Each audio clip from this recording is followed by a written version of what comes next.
Sports plus life. I've said it before, and I'll say it again and again and again and 1,000 more times. If James Harden is your number one option on your basketball team, you ain't winning no titles. It's really that simple. It's not gonna happen. Sports plus life.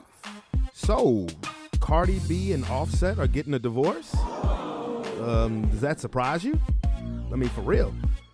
I mean, not trying to be funny or nothing, but Offset's the ugly one of the Migos, so whenever ass gets thrown his direction, absolutely he's going to take it, even if he's living at home with a fine woman like Cardi B. But we don't know what she looks like without makeup on, though. Sports plus life. I am not going to waste my time talking about the damn Dallas Cowboys ad nauseum like every other sports show or sports podcast does in America. They're a bad football team. They've been a bad football team playing in an even worse football division. The hell do they deserve the attention for? Somebody tell me that. Sports plus life. This is what happens when you mix trifling ass people who are supposed to be your friends, always hanging around you, mixed with liquor and weed and whatever drugs was at that little kickback. Not to mention somebody from the Kardashian clan. You get shot in the foot. Get well, Megan Thee Stallion. Damn. And Tory Lanez, what are you doing, bro? Sports plus life. People are always telling me, hey, B, when you gonna grow up? Brandon, you need to grow up. Listen, the only thing that's gonna grow up on me is my dick, motherfucker. Copy and print that. Sports plus life.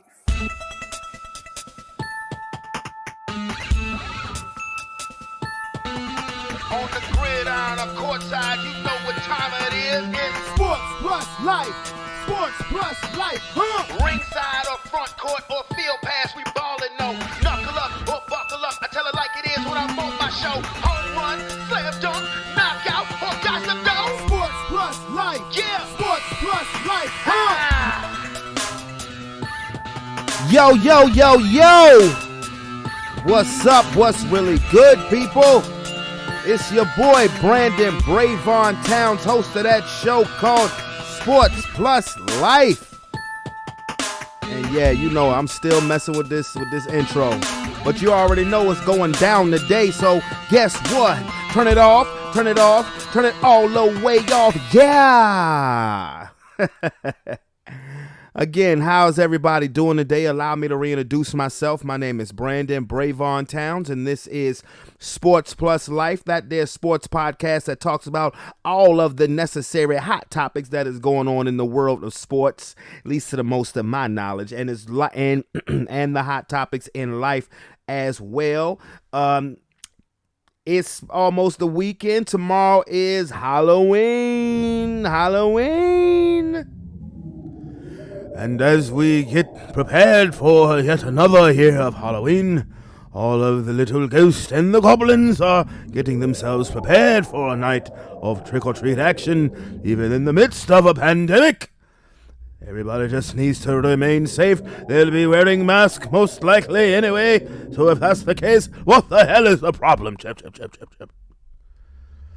And once the ghosts and the goblins get all of their candy, what they're gonna try to attempt to do is drive their parents crazy, because Halloween is on a Saturday. But to that, we say hell no. I'm just playing. I hope everybody has a good time trick-or-treating. I hope everybody is safe as well. You know, maintain all of the guidelines, even though it's hard not to social distance when you're trick-or-treating unless you're going in a huge-ass group. So yeah, but anyway, finally the sun is shining after a nasty day of rain yesterday. I didn't do a podcast yesterday because I was so tired.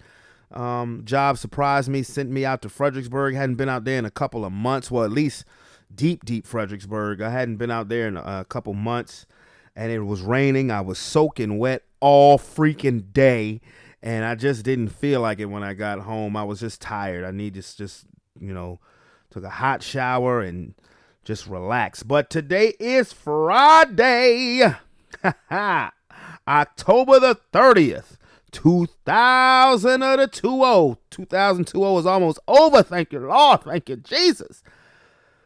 But anyway, we got some stuff to talk about. And so without further ado, let's get to it, bro. Let's hop right into the NF of the L, what happened quickly in week 7 and these predictions for week 8. It was quite a week. It was quite an exciting week for a few games. So, let's hop on it. Let's start off here. Last time I did a podcast was last Thursday. By the time it finished uploading, because my computer moved slow, the Eagles and Giants game was pretty much almost over, but the Eagles won a come from behind victory against the Giants, 22-21, putting their record at an eye-popping 2-4-1. I'll get back on that in a minute. And, as far as the Sunday games go, I can't really laugh now at the Atlanta Falcons, the way they lost to the Detroit Lions. Seeing as how Todd Gurley was criticized for scoring a touchdown. Anything could have went wrong on the last-second field goal attempt. Bad snap, block, kick. I would always think it should be up to the defense to stop a team from getting in the end zone, especially when you only had 1 minute and 4 seconds and no timeouts. Just saying. But be that as it may, the Detroit Lions, who are actually 3-3 now, did beat the Atlanta Falcons 23-22, winning on the last play of the game. But the Falcons, I might as well just throw this out there now, they won last night on Thursday night over the Carolina Panthers. Who knew? I mean, I knew. And the Falcons won 25-17 last night. I knew when I looked at that game and it was 25-17 Panthers, I knew the Falcons would find a way to lose.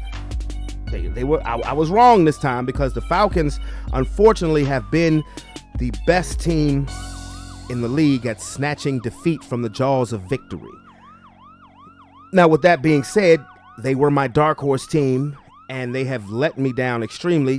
And it's just like, they're the anti-Dallas Cowboys. They're they're the same as the Dallas Cowboys, but they lose in totally different ways. The Cowboys get their ass beat for 3 quarters. The Falcons beat ass for 3 quarters. And then that 4th quarter, they both still find ways to lose the game. Matt Ryan said that this could be a springboard to something. We'll see. I actually see the Falcons catching fire, but we'll see. Anyway, next game, Cincinnati and Cleveland. That was a shootout. The Cleveland Browns won 37-34. The bad news is Odell Beckham Jr.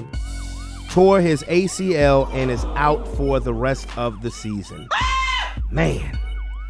But to that, I will say this. Talk that shit, Baker Mayfield. Because after the Cleveland Browns got stomped by the Pittsburgh Steelers, everybody crucified Baker Mayfield, crucified the Cleveland Browns, saying Odell wants to be traded, blah, blah, blah, blah. And everybody acted like the Cleveland Browns were an 0-6 football team. They were a 4-2 football team. I said this last week. Everybody was clearly overreacting on the Cleveland Browns. Okay, so they have gotten monkey stomped by the Ravens and the Steelers, but they have won their other 4 games. And they're saying, well, they beat the DC Dickich and they beat the Cowboys. And look, you can't help who was on your schedule.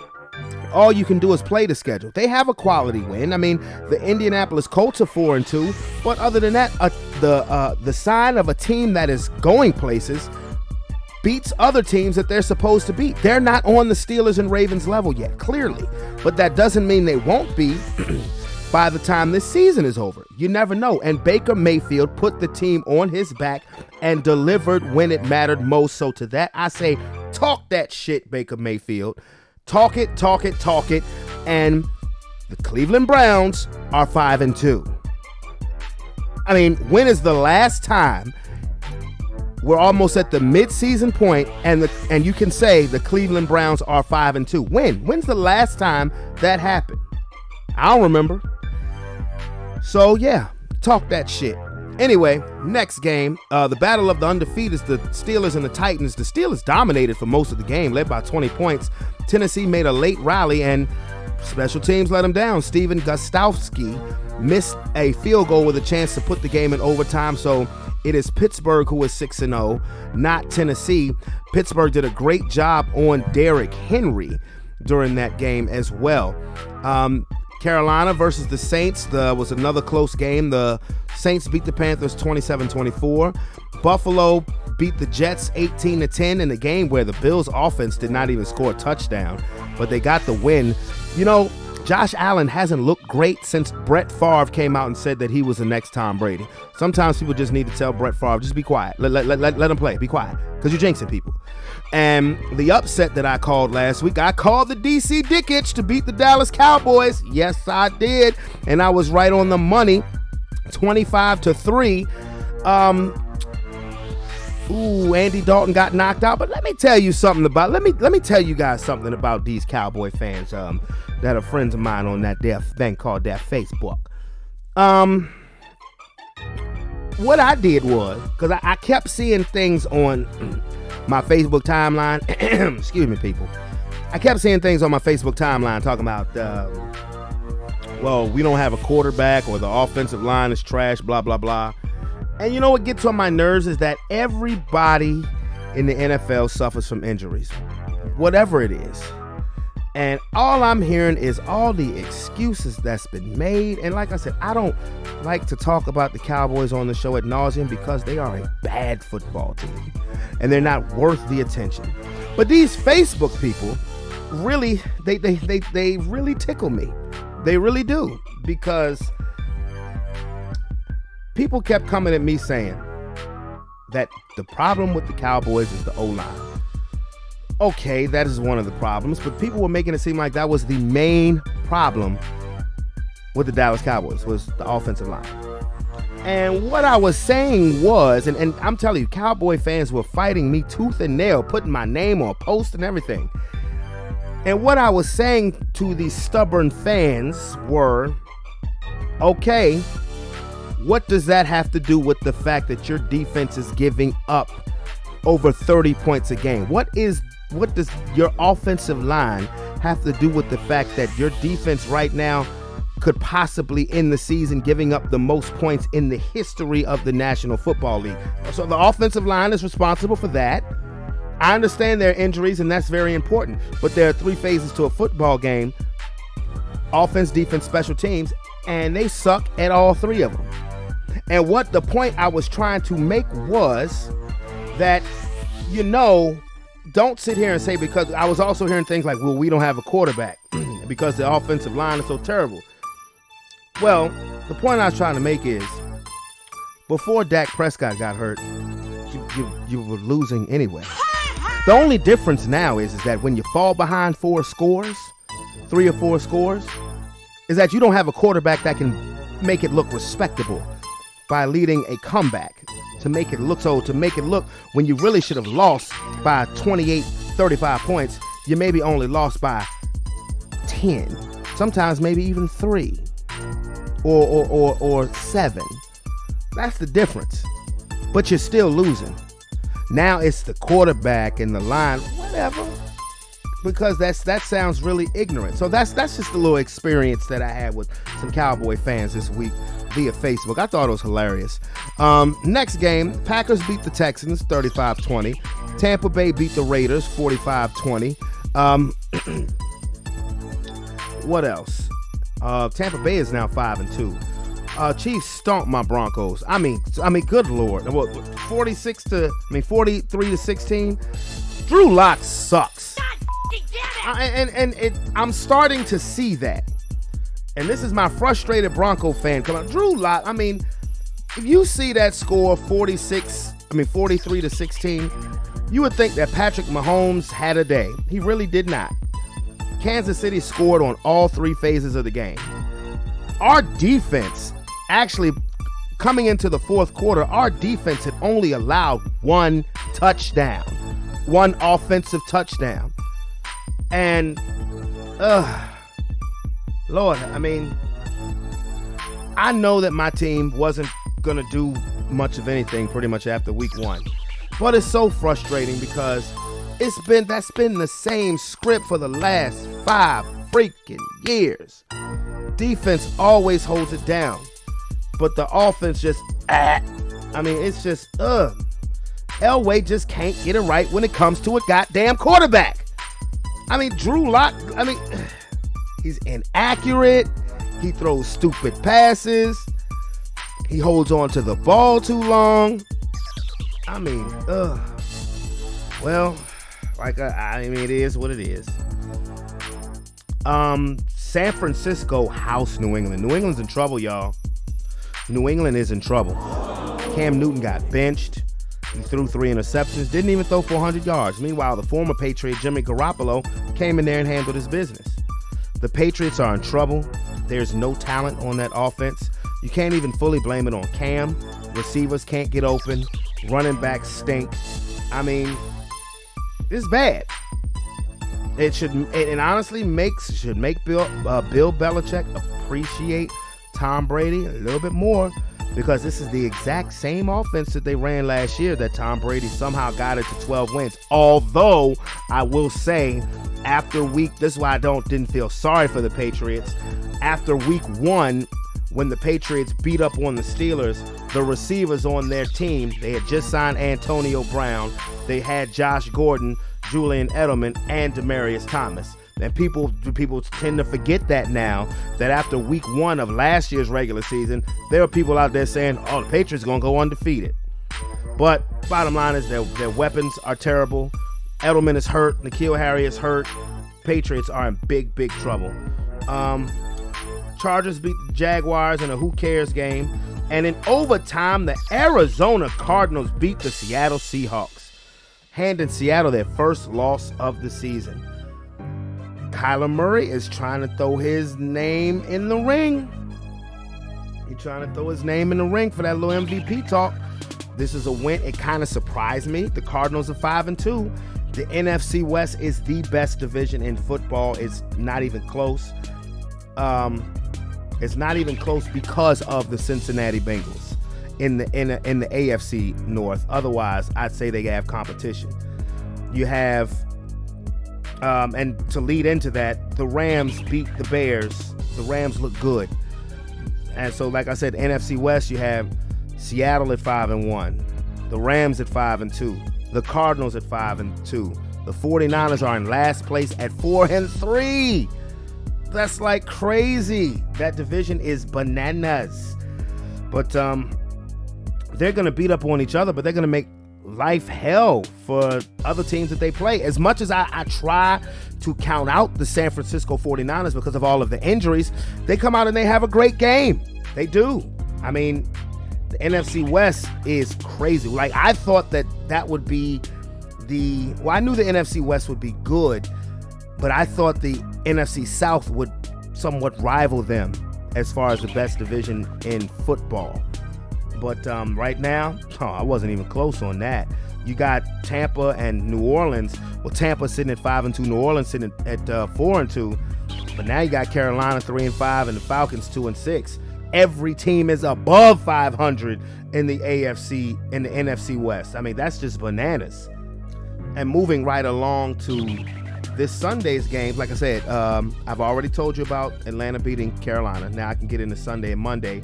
Early 1:00 game. This is a big game. New England is at Buffalo. Like I said, no Edelman, no N'Keal Harry. Cam is struggling. I think he may be the plug may be getting ready to be pulled on Cam. They got to show up. And they have to, even if they lose this game, it has to be close. If they lose this game, that could almost be a death knell. But it has to be respectable. Now, if you're the Buffalo Bills, you've got your foot on the Patriots' 20-year-old throat. You gotta do what you gotta do. I'm going with Buffalo. I'm going with Buffalo. Tennessee at the Bengals. Tennessee, they'll bounce back. Interesting game. Vegas Raiders at Cleveland, because the Raiders can put up points. No more Odell, which people actually think is better for Baker Mayfield. You still have that running game, and you're at the dog pound. I think the Raiders get bitten at the dog pound. I think Cleveland will move to 6-2, and just keep on keeping on. Don't worry about fuck what these critics have to say. What you're doing is you're winning games. If I'm a Cleveland Brown, I'm like, damn, you shitted on us for all of these years, and then when we lose a game to the Steelers, we 4-2, but you're still shitting on us. But then we come back and win 5-2, and people are like, okay, yeah, well, Baker played great, but it's the Bengals. Like, shut up. Just keep playing football. Another interesting game, the Colts at the Lions, and the reason why it's interesting because Detroit has very quietly become 3-3, and they're very interesting. This is a home game. Detroit's a team that finds ways to lose. The Colts are coming off of a bye week with very good defense. I think I'm gonna have to rock with Phillip Rivers.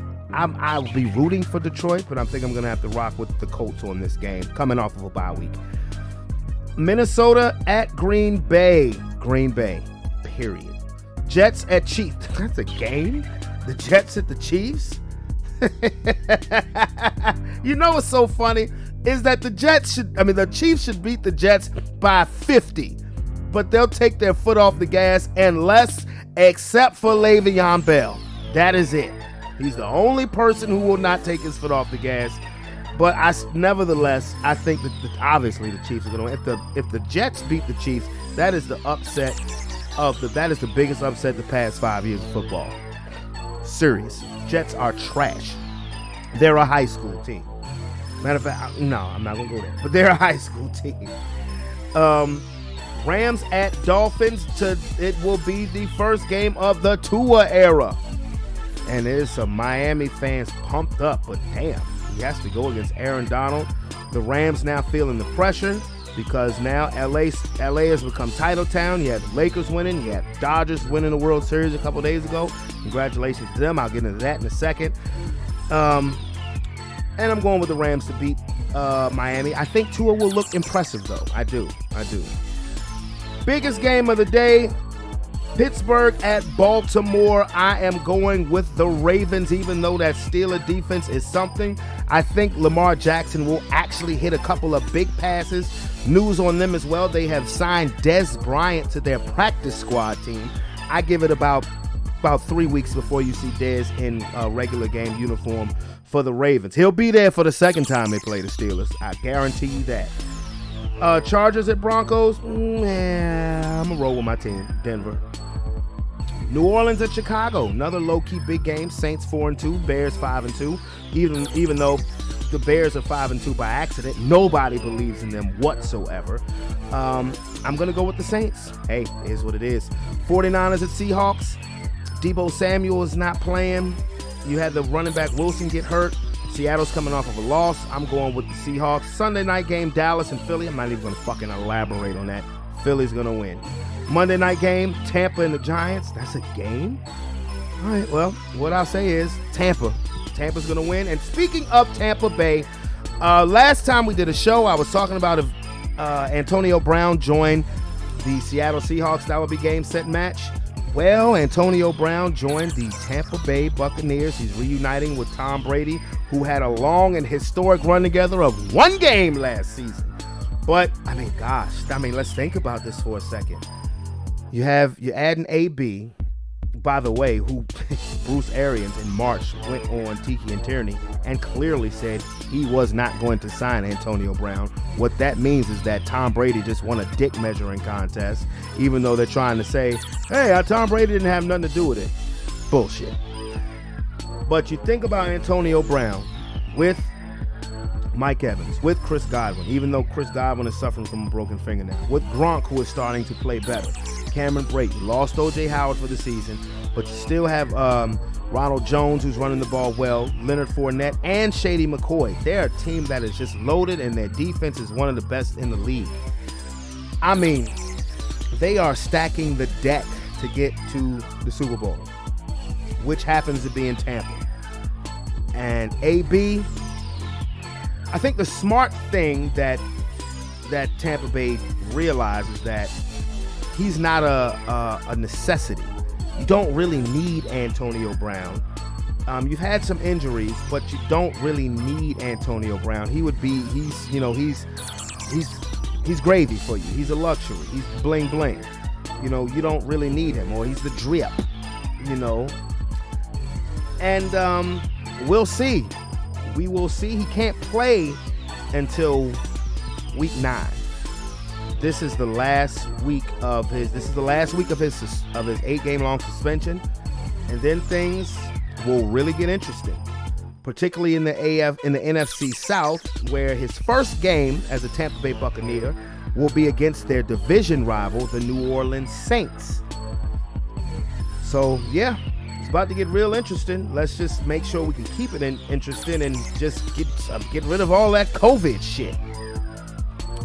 So now on to the world of college football. Speaking of COVID, Trevor Lawrence, the quarterback of Clemson, the face of college football, unfortunately, is tested positive for COVID-19. He will not play tomorrow in Clemson's game against Boston College and possibly could miss the projected game of the year next week against Notre Dame. Notre Dame, because of all the uncertainty in the college football season, they actually joined the ACC as a in their conference, and this will actually be a conference game. Notre Dame is, I believe, in the top 5, if I'm not mistaken, in college football. I don't have anything in front of me to verify that, but I know Notre Dame is undefeated. And this is a game that everybody is looking for, and it may not be without the consensus number 1 pick or the potential Heisman Trophy winner. But damn all of that, I just want the kid to get better and get better quick. And get better quick as possible. Don't worry about playing football, even though I know that's easier said than done. He's a competitor. But he has to think about his health first. Do what you got to do. Do what you got to do to get yourself back on the field. Now, the questions that everybody is having is, okay, let's say Clemson should lose to Notre Dame. Let's just say Clemson should lose a close game, period. Whether it's Boston College, even though I don't think that's going to happen. But let's just say they lose to Notre Dame. Does the committee, look upon that and say, hey, they didn't have Trevor Lawrence and they would still be considered a playoff team? Well, we'll see. That's all I can say. I mean, you would think they would, but at the same time, if I were rooting against Clemson, I would say, fuck him. Nope, he caught it. Glad he's okay, but they lost the game. And no, they shouldn't be in. I mean, right now, it just looks like you could get 2 SEC teams in. I think one of the reasons why the Big Ten wanted to come back so bad is because you have really only one school with true chance of getting to the college football playoff or winning a national championship. That's Ohio State. I'm going to say this, and somebody needs to say it. The Big Ten is overrated. They really are. The Big Ten is overrated. I mean, they just sold their souls from the decision that they made in regards to safety for the college football season. They sold their soul because public opinion suckered them into a money grab. And for a conference that's really, honestly, overrated. Yes, they have the TV deal, blah, blah, blah, blah, blah. But when it comes to getting the job done, how many Big Ten teams won the national championship this past decade? How many? I can tell you, 1. How many times has a Big Ten team been to the national championship in the last 10 years? I can tell you, 1. Ohio State, 2014. When Ezekiel Elliott and Michael Thomas and Cardale Jones, they beat Oregon in the national championship game. That's the only time a Big Ten team won the national championship. That's the only time the Big Ten team has even participated in the national championship of college football. They're overrated. Michigan always underachieves. Wisconsin is always throwing touchdown passes to offensive linemen. They're not doing nothing. Penn State, you get excited for a second. They lose last week to Indiana. The Big Ten is overrated. Their only hope is Ohio State. As far as even just getting to the college football playoff, they are overrated as fuck. They really are. But for Trevor Lawrence, I hope you get better, bro. I do. Worry about your health. College football season will be here when you get back, hopefully. And what's crazy is that they were having all this talk about Trevor Lawrence, saying that he might stay in Clemson. That's just a shot at the New York Jets. Trevor Lawrence ain't staying in school next year. Tell you that right now. Well, in the world of baseball, the Los Angeles Dodgers finally got that World Series monkey off their back. They won the World Series for the first time since 1988, defeating the Tampa Bay Rays in 6 games. But I'm going to tell you something. Congratulations to the Dodgers. It was good to see Magic Johnson. Magic Johnson, he is a winner. I mean, that was his 12th championship total. The 10 he has as a Laker between player and owner. Also a championship ring as owner of the Los Angeles Sparks, and now he has a World Series ring as one of the owners of the Los Angeles Dodgers. Get him, Magic. Congratulations to Magic. Congratulations to the Dodgers. But how stupid was the manager of the Tampa Bay Rays for taking out Snell when he was dealing? This is another example of analytics completely screwing up sports. To hell with analytics. They do not belong in the world of sports because they are not living, breathing human beings. Analytics does not have a pulse or does not have that want to that will take you to the next level when the stakes are at their highest. Fuck analytics. Fuck them. Biatch. Period. That is why I'm not going to say definitively, but the Tampa Bay Rays manager, Cash, blew it. You take out Snell, he's dealing. You take him out after only 74 pitches. After only 74 pitches, faced 18 batters, struck out 9 people. The Dodgers are a better team than them. They should know that. And that their best chance of winning was keeping the best player out on the field at that time, and it was Snell. And that's crazy. And here, think about this. In the 7th inning, I forget the player's name from the Dodgers, but they had to take him out of the game because he had tested positive. They just got a test result back. He had tested positive for the coronavirus. They're in inning 7. So he's sitting in the dugout with the Dodgers players. And if you play baseball, you know how congested a dugout is. And he's positive. So think about this. If the Rays had won Game 6, the Dodgers may have had a COVID-19 outbreak. So who knows when Game 7 would have been played. I actually found that to be special. And what was not special, and I'm just joking by the way, was when he came back on the field. You know, he had a mask on and then took it off. I understand he's a 12-year veteran and been with the Dodgers for a long time. But dude, you have to be more responsible than that. I understand you live in the moment, but you know, when you're dealing with something like this, something that we haven't dealt with in our lifetime, you know, you should have been on the field, but in a totally separate area, given the circumstances. That's why I said if the Rays had won, things would have been real dicey, because who knows when we would have had Game 7 if the Dodgers had had a coronavirus outbreak. That's just something to think about, for real. That's just really something to think about. But Tampa Bay, yeah, you blew it. You really, really blew it. There's a big fight coming up in the Sweet Science. You know how much I love the Sweet Science. Tomorrow night, Halloween night, Javante Tank Davis and Leo Santa Cruz fight in a championship match that'll be on Showtime pay-per-view.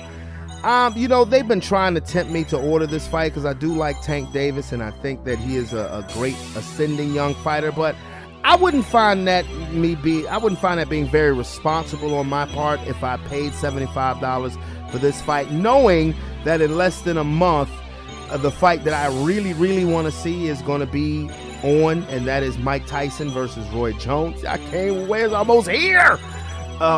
They've moved that fight to the Staples Center, and they say they're not having fans. Why the hell would you move it to the Staples Center if you're not planning on having fans? I believe they will be having fans in that fight.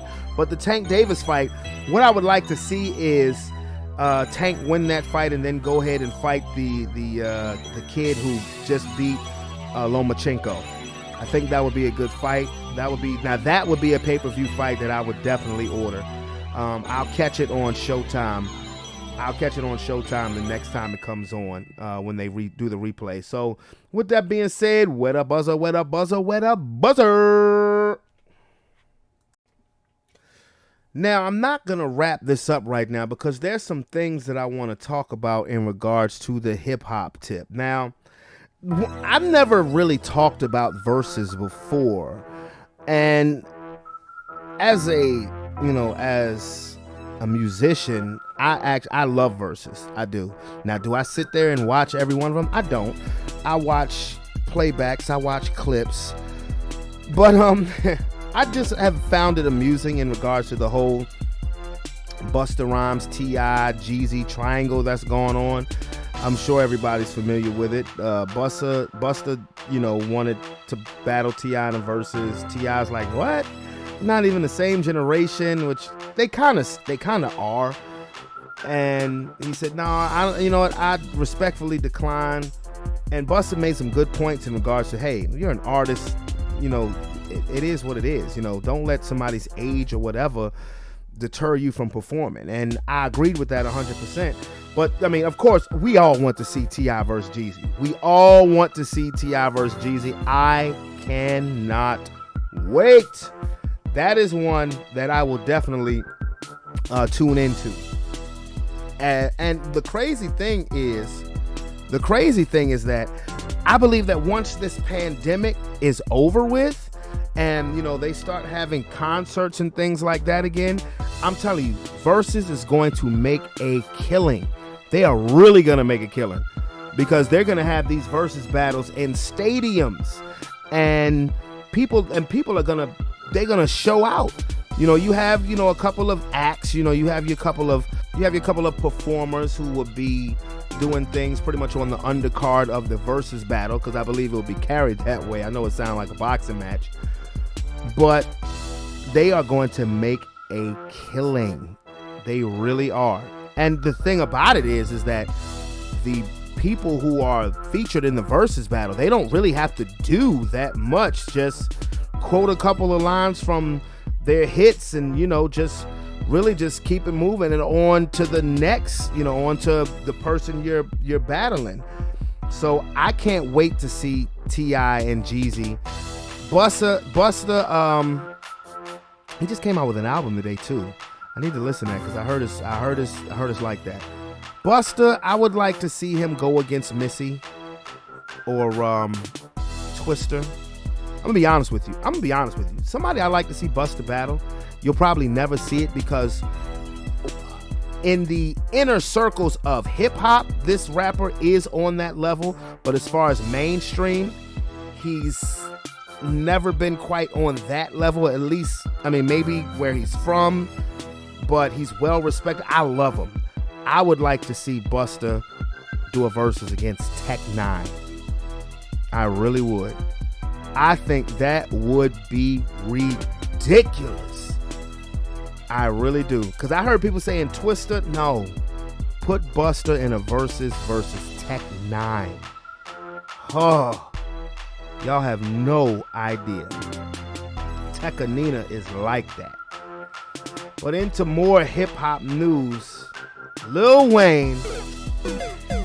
I know people been talking about this all day. Lil Wayne had a meeting with President Trump and is now endorsed Donald Trump. God damn! Because what's happening is Joe Biden has this tax bill that's gonna tax, more, that's gonna be centered on more taxing rich people. And celebs don't really like that. And you see people's true colors come out when it's something valuable to them being attacked. And for one, if you're a celebrity, particularly an artist, an actor, things of that nature, you can do what you do, especially if you have a great fan base, and always be making money. But the heat was on 50 Cent. For the last couple of weeks because of a comment that he said that has now since been cleaned up by his ex, and him saying that he was just really playing, he's really just trolling. I halfway believe that. Excellent. Because you have some people who they're just about their bottom line. They're just about their money.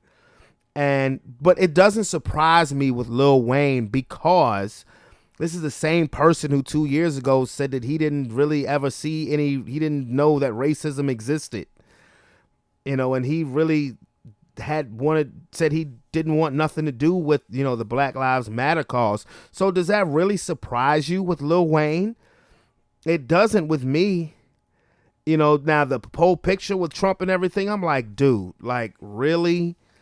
And I've heard all day fans calling in the radio stations, putting on social media, how they're saying that they're disowning. They're pretty much trying to cancel Lil Wayne. And all I can say is you bought it on yourself. I mean, I think you just might have done one too many drugs. That last Molly, you maybe shouldn't have popped it. Maybe that was from the Trump Plaza. I don't know.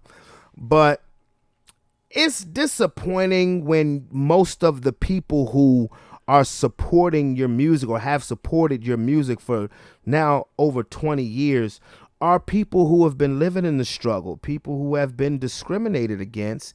And for you to and you look at the people who are representing Donald Trump, these people who are trying to incite a race war, people who are trying to incite a race war, Proud Boys and all of that stuff. And it doesn't hurt me because I'm a big Lil Wayne fan, but I also am not surprised because people in financially stable positions might feel threatened by this Joe Biden bill. But to that I say, tough motherfucking luck. I mean, Pusha T said it great when he said, you have a problem with Joe Biden's tax proposal, but you allow baby Birdman to tax you for all these years. And he was spot on with that. And I truly believe that there's a lot of low-key celebrities who may appear that they would vote for Biden, but are really going to vote for Trump because they're worried about it affecting their money. Athletes, I think Trump has offended too many athletes. He shut up and dribble and fire those sons of bitches in football. I think he's offended too many athletes. Chris Paul leading that march in North Carolina, over 2,500 people. Shout out to you. Because, that's clutch. But Lil Wayne, what can you say? What can you say? Lil Wayne he's in a different zone. He's in a different world. And he's out of touch with obviously he's out of touch with the black community and out of touch with reality. To be honest with you, that's what it comes across to me. That's why I said you may have done one too many drugs, bro. He is just out there. So, but be that as it may, it is what it is. Everybody go out and vote. If you haven't already done it, I voted this past Tuesday, so I get to sleep in on election day. But anyway, this is your boy, Brandon Brevon Towns. This has been another edition of Sports Plus Life. If you have not yet hit that subscription button, definitely hit that subscription button and become part of the Sports Plus Life family. Even you Cowboy fans who was trying to come at my neck, I don't give a damn. It's all love. Y'all can come on the show. You feel me? It is what it is. It's all love here. But again, Brandon Brevon Towns, I'm out this bitch. Go vote. Holla at y'all later. Peace.